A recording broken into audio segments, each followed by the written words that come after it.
wants to be involved in a team and wants to collaborate with their fellow team members. We've got that, check. But what we don't have is the quality of life, the time off, because we're working 6 days a week, often 12 hours a day. There's mandatory overtime as part of running a huge auto assembly plant that's running on 3 shifts and churning out 400 cars per shift. That's a requirement, it's not an option. When there's a Saturday that's required to run, everybody is running. And that includes everybody that works for Sammy, everybody that works for Tracy and Angie, all the supply base that we've got at CLI, Ryder, Phoenicia, Magna, all of those companies then are forced to follow the same schedule. So one of the challenges that we're going to have in the future is, while there's great pay and great benefits, is how do we establish that quality of life? And is there a job sharing program, or is there some kind of a program that would allow more flexibility for the workforce? Because clearly that's what they're demanding, and that demand is not going to get any less as more and more young people that are from the current generation are joining our workforce. Yeah, change is coming very quickly to our industry. From the plant standpoint, the plant leadership's always been very interested in quality and delivery of service. If you look at Detroit, it's about the money, right? So GM wants lower price, and that's very hugely competitive with our businesses to get the contracts that we need. And we have to figure out, how do we balance? The $1 million question for our company is, how do we balance customer deliverables and price requirements, right? Meeting our deliverables as an organization at LEDA on profitability and sales, and providing fair wages to our UAW team members, because they want to make more money like everybody else does, right? So you have this, I call that sort of the rock and hard place.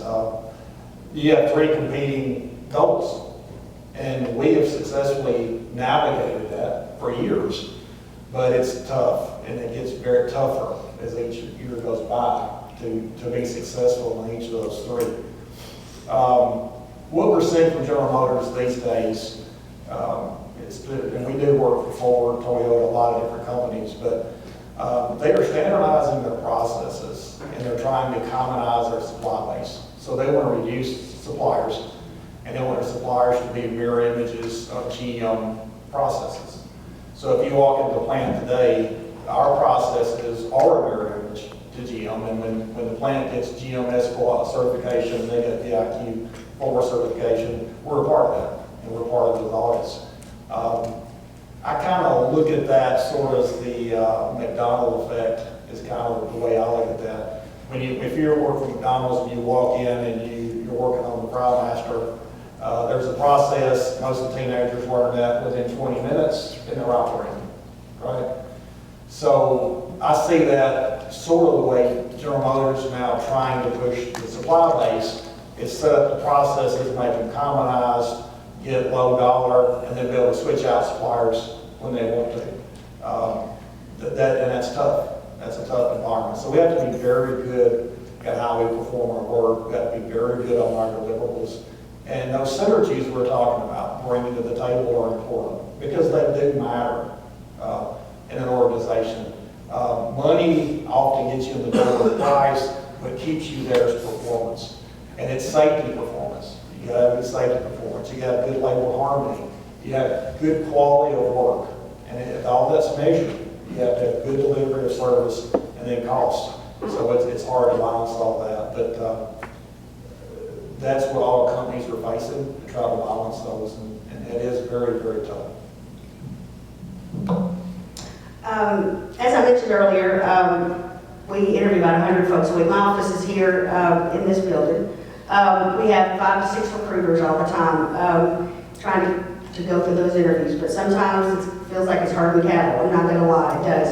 Our biggest problem that we have is retention, trying to get folks to understand that the importance, like we talked about before, being on time and showing up at work. I think if we keep doing things the way we do now and don't spend enough time with our candidates on the front end, we're going to continue to have these issues. I think we need to do a better job of understanding needs of our talent versus the cultures that are different places, and try to understand, you know, we need to pay more attention to what people need. And we ask this question a lot, you know, is your biggest, what do you want most? Do you want the shift you want, or do you need more money, or do you need better benefits? So if we can spend more time, I think the people on the front end will have better success. Like I said, right now, it's just tough. I mean, everybody thinks that the grass is greener on the other side. We hire for about 9 different companies out of our office here in Spring Hill. And it's a challenge to get people to not want to swap from one to the other. I mean, you know, because they hear that, you know, different things are going on. So we've got to do a better job of, I think, trying to make the perfect match for our folks.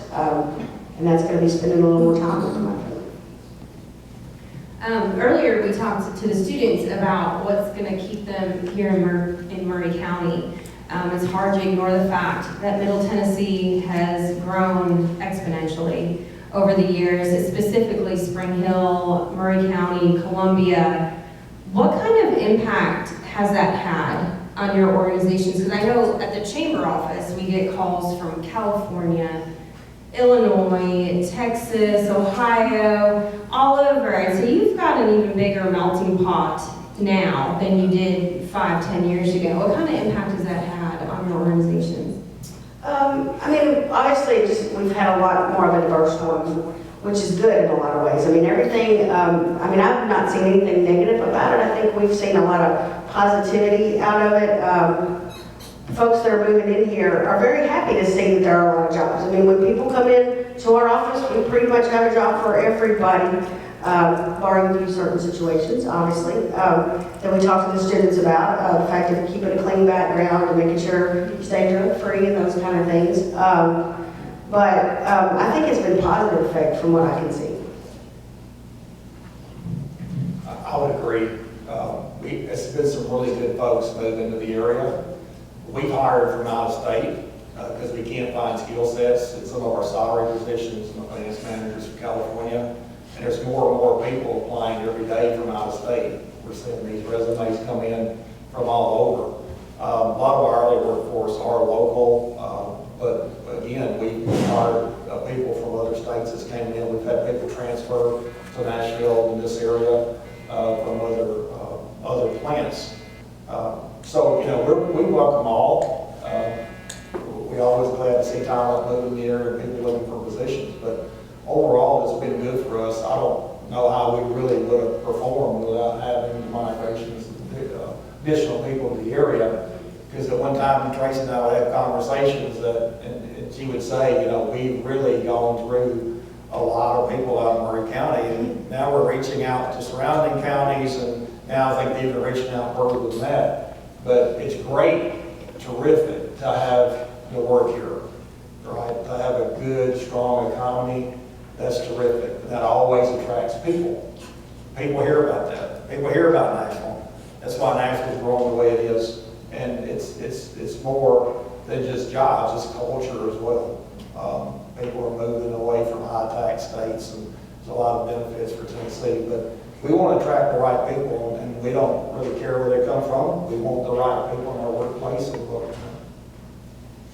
Thank you. I will say this, when we first located here as Saturn Corporation, I started out with Saturn 30 years ago. We located in this location because it was centrally located in this part of the United States. We were an 8-hour drive from literally 70% of our customers. So it's the same reason that FedEx locates down in this area. It's the same reason that all these businesses are starting to come to this area. What really makes the team members that we employ here happy is that we're 7 hours from the Gulf, so they can go ahead and go to the Gulf and spend a long weekend down there and really enjoy the Gulf, the ocean, the sand and the sun. Or they can go to Nashville, and there's a lot of things to do in Nashville. The feedback that we get, though, is this. When I came here 30 years ago, there was one restaurant in town, it was called Power House. This was all cornfield. There was nothing here except us, and we had to develop our own supply base. I'm talking about automotive. Of course, we had Maury County. I mean, the area was extremely supportive. Wayman Hickman and First Farmers Bank, huge support. We couldn't have got it done without him, because he helped put the land deal together for the 2,400 acres. The hospital, an awesome partner in this process. And I could go on and on. But I will say this, the quality of life in this area, we're truly blessed. We have great, it's a great place to live, it's a great place to raise kids. The value system here in this area is extraordinary. And there's a lot of things to do outside the area. But so you heard from some of the students today, they want to see more things to do. They want to have more fun. They want to feel like they don't have to go to Nashville to go ahead and have that fun. They want to go ahead and have the theme parks, they want the golf parks, they want the various sporting events, they want things that they can do. It was a big deal when we got the movie theater in across the street, right? How long did we wait for that? We did backflips when we got Chick-fil-A. But when I moved in here 30 years ago, you couldn't even have a glass you couldn't have a mixed drink. This was a dry county. You know, there was no restaurants here that you could, so there's been a tremendous change in this area. But I'm just saying that I think that as we grow and as we attempt to attract high quality talent, and whether it be from locally here or in trying to keep talent here, or whether we're trying to attract talent from outside, they come here to this location, and when we interview them, they ask, what's there to do? Where can we go?